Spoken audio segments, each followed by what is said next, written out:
Alors, on se retrouve pour cette troisième vidéo qui va être consacrée à la présentation du parcours de création. Et pour ce faire, on va s'intéresser et mettre le focus sur la micro-entreprise, puisque c'est la structure qui est la plus utilisée, la plus plébiscitée pour le démarrage d'une activité, en raison, bien sûr, de sa simplicité.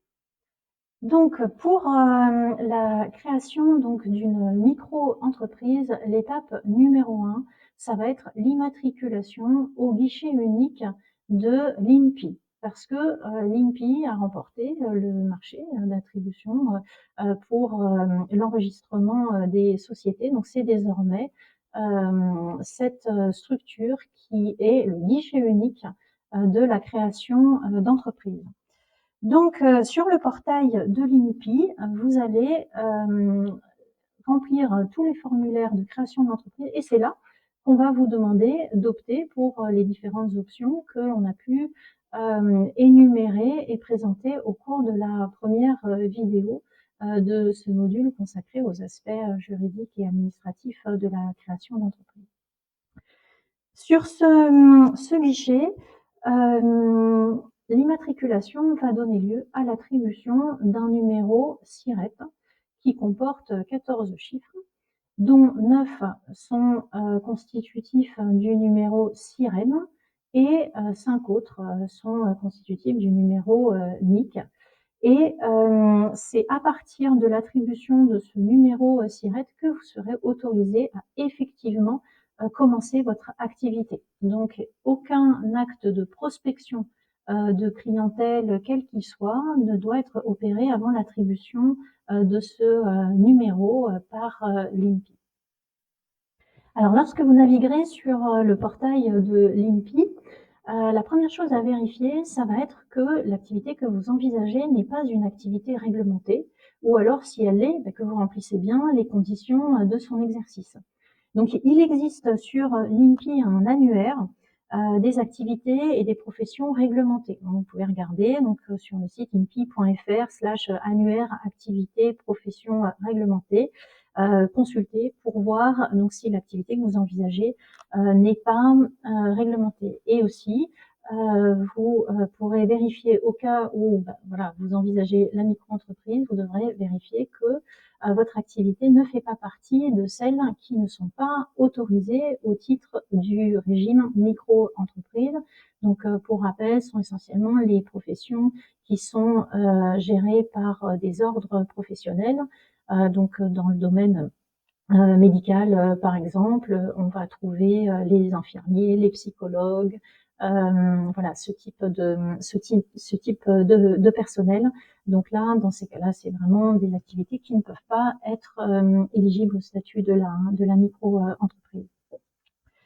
Ensuite, sur ce portail de l'INPI, eh bien, on va vous interroger sur la nature de votre activité dans le but d'attribuer un code APE, activité principale exercée, ou code NAF, nomenclature d'activité française. Donc, ce code, généralement, donc vous pouvez vous voir attribuer le code 8690F pour les activités de santé non classées par ailleurs. Ou bien encore le code 9609Z qui correspond aux autres services personnels et qui peut inclure le coaching de bien-être. Bon, sachant que ce numéro-là n'est pas impactant par rapport au régime juridique de votre entreprise. Ce qui va être impactant, c'est le fait que ce soit une activité libérale parce que ça va déterminer un statut fiscal applicable, régime BNC, bénéfices non commerciaux. Mais ce code-là ne va pas avoir d'impact particulier.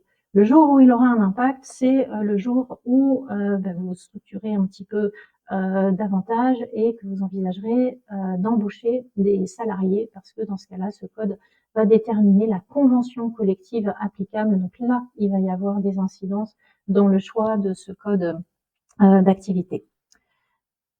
Et donc sur ce portail INPI, eh bien c'est à ce moment-là que va vous être demandé de choisir et de prendre toutes les options que l'on a évoqué dans la première vidéo. Donc là, ça va être vraiment le moment où vous allez vous positionner.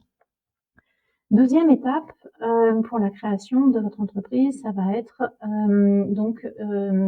une utilisation, la création d'un compte URSSAF pour les besoins de vos déclarations de revenus qui peuvent être mensuelles ou trimestrielles. Alors là aussi, on va vous demander de vous positionner pour choisir les modalités de déclaration.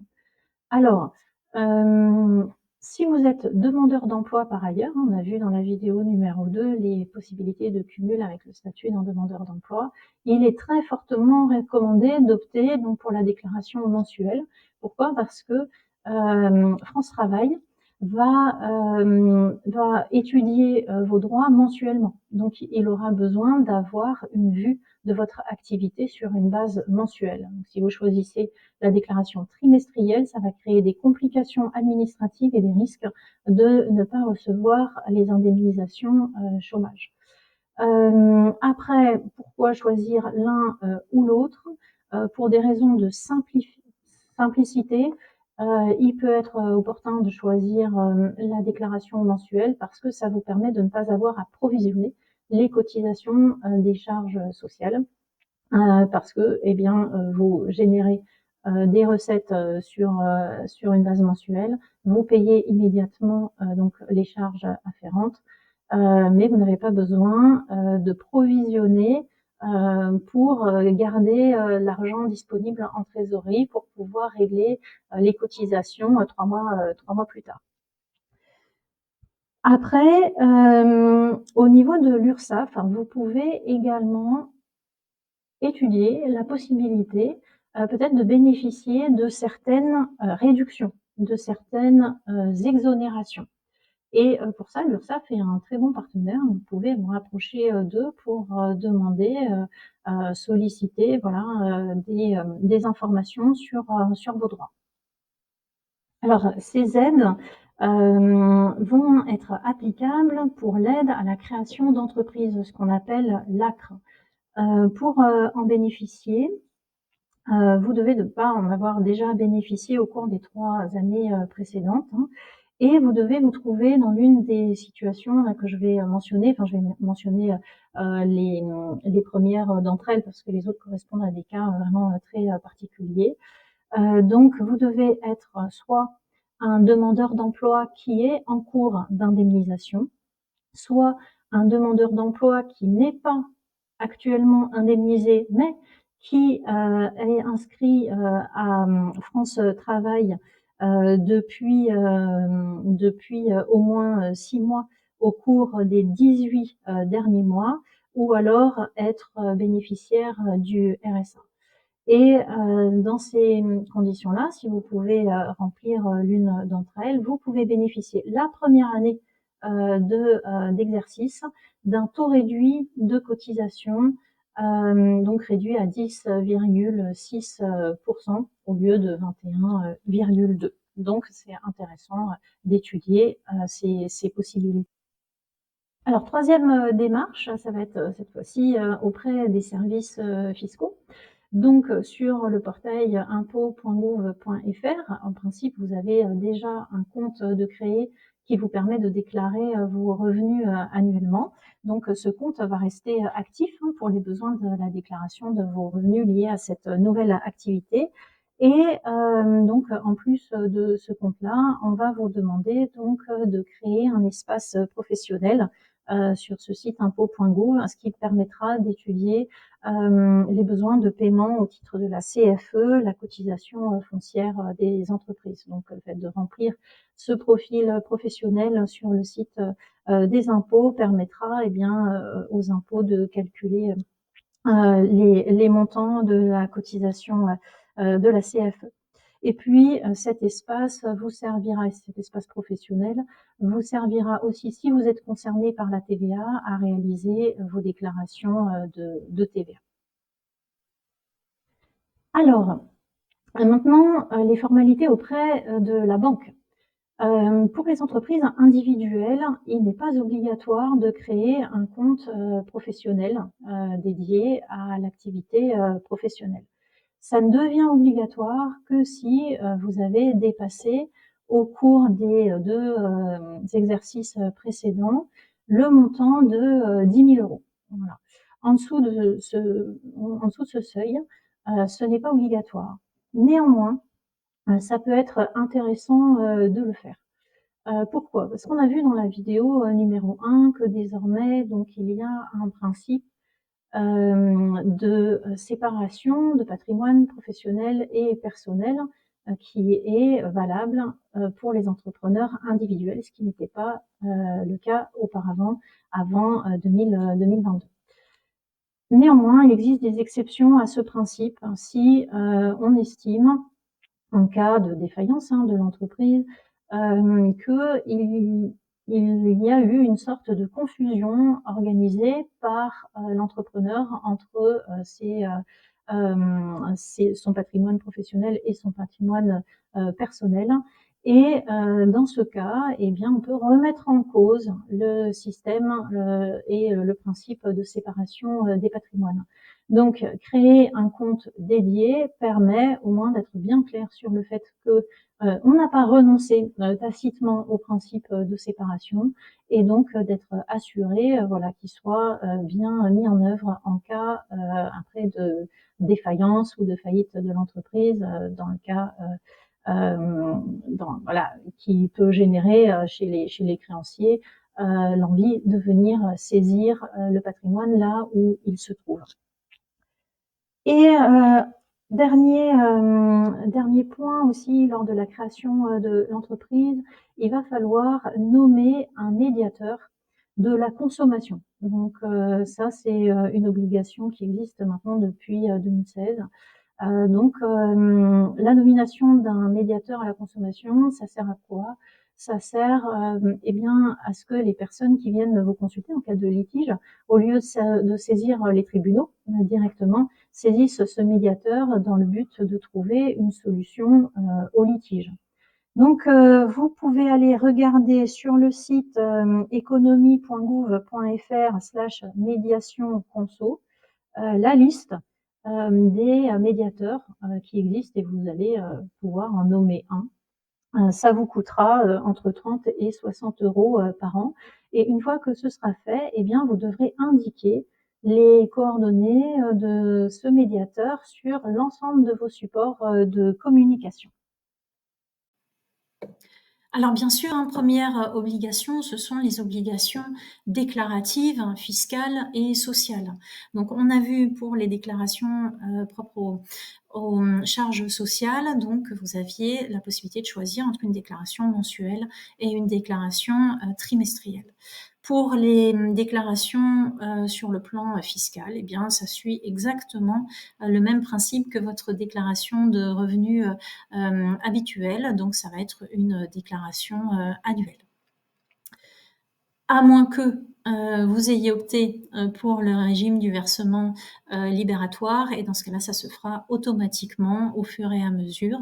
Mais néanmoins, on vous demandera d'inscrire le montant total annuel sur un formulaire spécifique dans votre déclaration de revenus. Obligation de gestion qui va être importante durant votre activité, ça va être toute l'activité de facturation. La facturation, elle est obligatoire entre professionnels, mais elle commence à être quasiment obligatoire également dans les rapports d'un professionnel avec un particulier. Pourquoi? Parce qu'elle est obligatoire déjà si le client en fait la demande, et même si le client n'en fait pas la demande, elle est obligatoire pour toute prestation supérieure à 25 euros. Donc autant dire que voilà, ça devient véritablement quelque chose d'incontournable. La facture, elle va comporter des mentions obligatoires. Donc là, il va être extrêmement important de bien recenser toutes les mentions de la facture et de vérifier que vous avez bien incorporé chacune des mentions obligatoires. Donc je vais les citer. La première, donc, c'est le nom, prénom, les coordonnées de votre établissement, de votre entreprise, avec la mention entreprise individuelle. Pour aller plus vite, vous pouvez indiquer EI. Voilà, c'est une abréviation qui est parfaitement reconnue. Mais en tout cas, voilà, doit être présente la mention de la forme de votre établissement, ainsi que votre numéro sirène ou numéro SIRET. Ça, vous avez le choix. Moi, je vous conseillerais de plutôt indiquer votre numéro sirène parce que en cas de changement d'adresse de l'activité, vous ne serez pas obligé de reprendre tous vos supports de communication. Donc, à minima, vous pouvez indiquer le numéro sirène. Sur la facture doit également figurer les coordonnées, l'identification, le nom de votre client. Ensuite, vous devez indiquer également la mention facture ou note, enfin bon, quelque chose qui permet d'établir la nature de ce document. Vous devez aussi indiquer la date de la facturation et la date de la prestation. Vous devez indiquer le numéro de la facture. Alors ça, c'est important, c'est un numéro unique avec une séquence chronologique continue. Donc, qu'est-ce que ça veut dire? Ça veut dire simplement que vous allez devoir numéroter vos factures dans l'ordre précis de chaque consultation que vous avez réalisée. Et donc, chaque consultation va être numérotée. Et ce numéro de facture doit être suivi d'une façon irréprochable tout au long des consultations. Ensuite, vous devez indiquer le détail de la prestation. Et vous devez aussi indiquer la mention du prix hors taxe ou du prix TTC, le numéro de TVA intracommunautaire. Et si vous êtes donc sous le régime de la franchise en base, c'est-à-dire que vous n'êtes pas redevable de la TVA, eh bien vous devez indiquer mention TVA non applicable, donc en vertu de l'article 293B du CGI. Le CGI, c'est le Code général des impôts. Ensuite, vous devez indiquer les mentions relatives aux conditions de règlement. Voilà, si ça se fait avec des possibilités de délai de paiement, d'escompte, des pénalités de retard sont applicables, vous devez indiquer tout ça. Alors, il faut savoir qu'il existe des logiciels gratuits, en tout cas dans leur version de base, qui peuvent vous aider à gérer toutes ces obligations de facturation. Donc, je vais en citer quelques-uns qui sont des logiciels plutôt de bonne qualité. Donc, vous avez le premier ABI, A2BY. Vous avez ensuite le logiciel myae.f, myae.f, facture.net également, ou CAF, K-A-F-E, Henry, Henrri. Voilà, et après, vous avez des logiciels payants, mais aussi de bonne qualité, comme le logiciel Lara, par exemple. Alors ensuite, on va s'intéresser aux obligations comptables. Donc, quel que soit le régime que vous avez choisi, vous aurez l'obligation de tenir un livre-journal des recettes. Donc, c'est un document simple, mais qui va comporter la mention du montant de chacune des recettes professionnelles. Sur ce document, vous devez identifier également votre client, ses coordonnées et la date du paiement, mais aussi la forme du règlement. Donc, vous devez préciser si le client vous a réglé par chèque ou par carte bancaire ou par espèce ou par virement.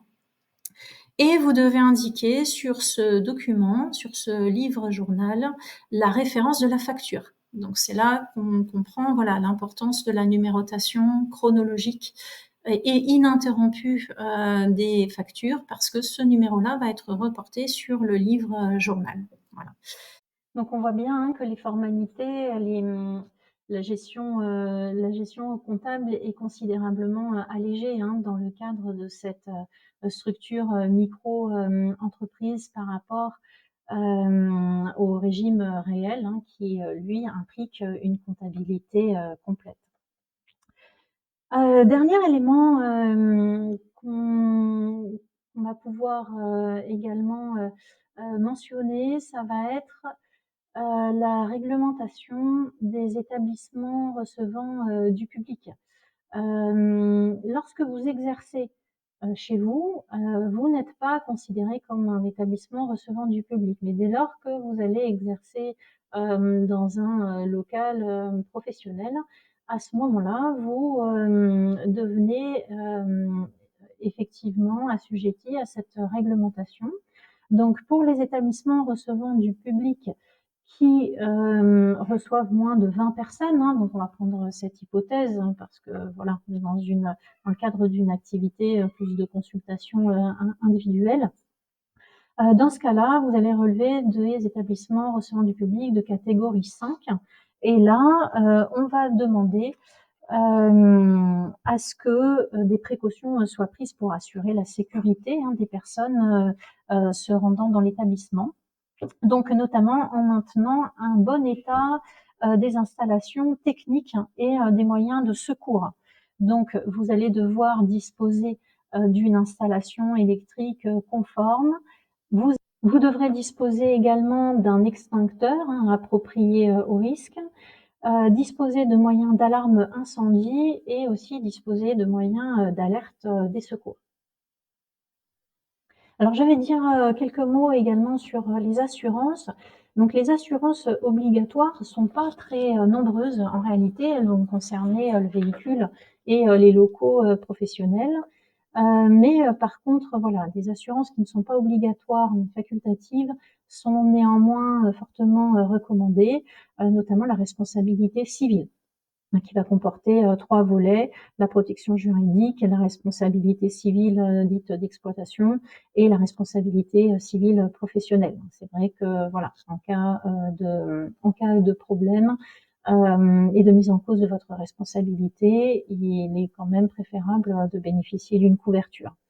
Ensuite, voilà, il va falloir étudier aussi la nécessité d'avoir une mutuelle, un système de prévoyance, hein, parce qu'on a vu que la protection sociale d'une entreprise individuelle hein, n'est pas optimum.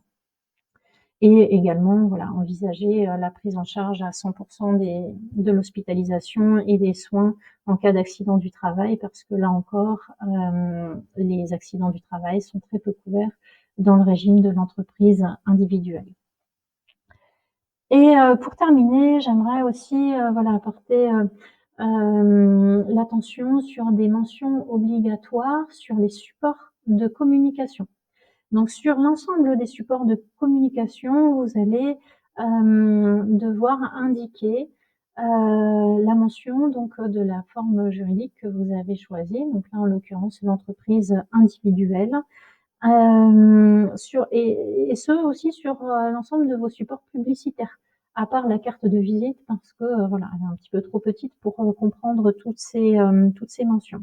Et là aussi, vous allez devoir mentionner, vous savez, le médiateur de la consommation que vous aurez nommé dès la création de votre entreprise.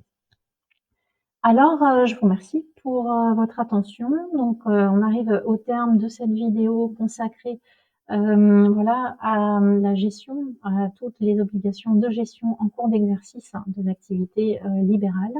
Et je vous retrouve pour une dernière vidéo qui va porter sur les points de vigilance lorsque l'on exerce une activité libérale dans le secteur très spécifique du bien-être et de la relation d'aide.